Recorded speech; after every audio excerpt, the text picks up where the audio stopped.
Happy Aloha Friday, guys.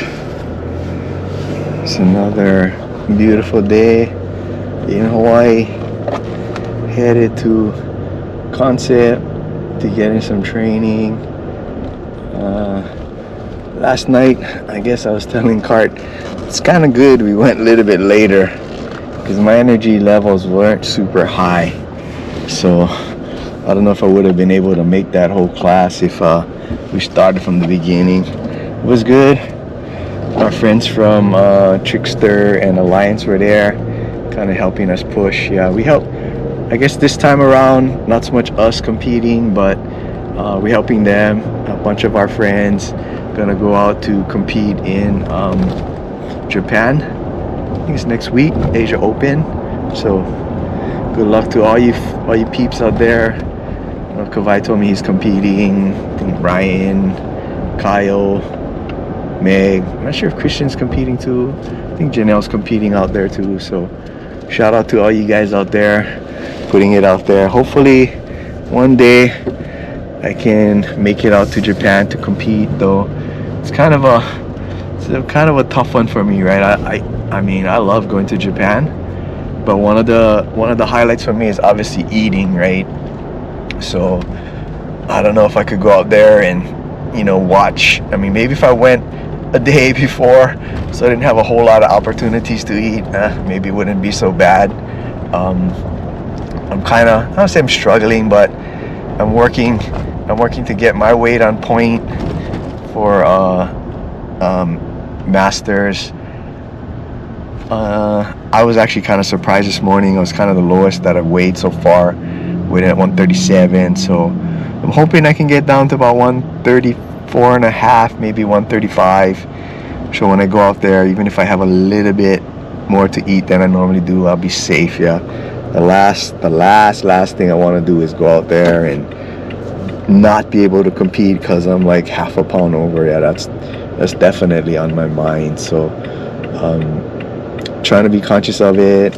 Even when I was in Las Vegas, I mean, don't get me wrong, I ate some good food out there, but I try to avoid like breads, stuff like that. I mean, I ate some rice today, but kind of hard. Yeah, I live in Hawaii, so you gotta eat rice, bro.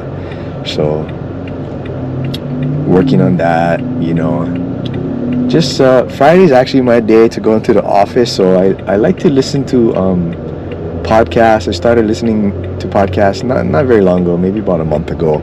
Just figure time on the road, I can get some mental focus, some understanding about how other people look at jiu-jitsu and what they do to prepare. Yeah, so I've been listening to BJJ Fanatics and BJJ Mental Models.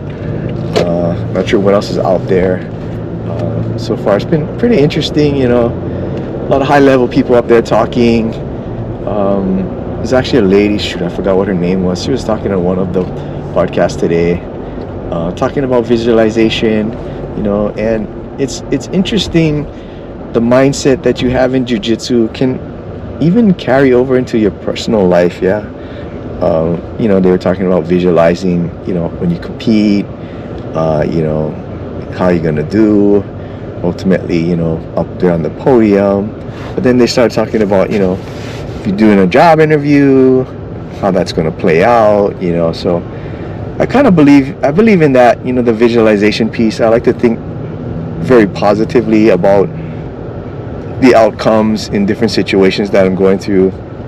Of course, it doesn't always come to pass, but it's almost better to think about it like I want to think about the positive outcomes versus, oh, what about this, what about that, negative stuff, right? So sometimes if you think too heavily on the negative, it happens, right? So that's really not something that I'm interested in doing. So I try to stay positive. For the most part, people that know me, I'm pretty laid back. I don't get too high or too low. It's pretty hard to get me a set, of course, except for the knuckleheads that I gotta work with. Yeah, that I cannot choose. Yeah, I mean, I have a lot of good friends. The people that I work closely with, they're good people. They're sharp. They do their job well. But at work, you can't really choose the people that you work with outside of your area. And those are the guys. I mean, I got some hate to say this, but I got some knuckleheads that I work with that shoot.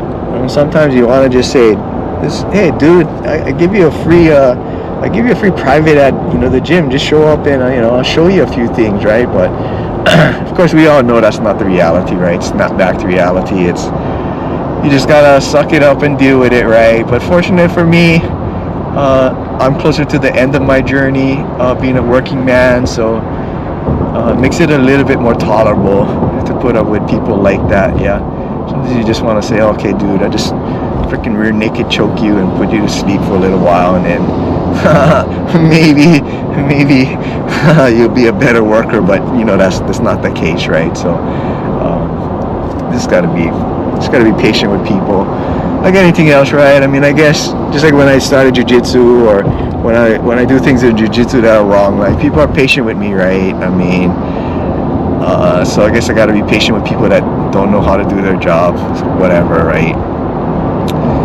Still trying to get my energy levels back to 100%. Sometimes I don't like traveling. It takes a toll on my body, yeah. Being a little bit of a older guy, I don't bounce back as quickly, yeah. So it is what it is. Try to get back into my regular routine, my diet, my recovery, my sleep patterns and stuff. So hopefully by the weekend I'll be back to where I'm at. It's not so much jet lag, it's just kind of tired feeling, yeah. So I didn't have any problem sleeping last night, so that's good. I mean, 3 hours used to be a big thing for me, but after I've gone to Japan a few times, yeah, 3 hours that's nothing. Can't even feel it, yeah. Japan, on the other hand, that takes me a few days to get back to the time zones, yeah, sleeping and all of that other stuff. So anyway, I think I'll end it here, guys. I hope everybody has a wonderful weekend. Keep pushing for that extra round, grind out that technique. It's one day it's gonna come in handy, whether you compete or somewhere in your life, yeah. All right, guys.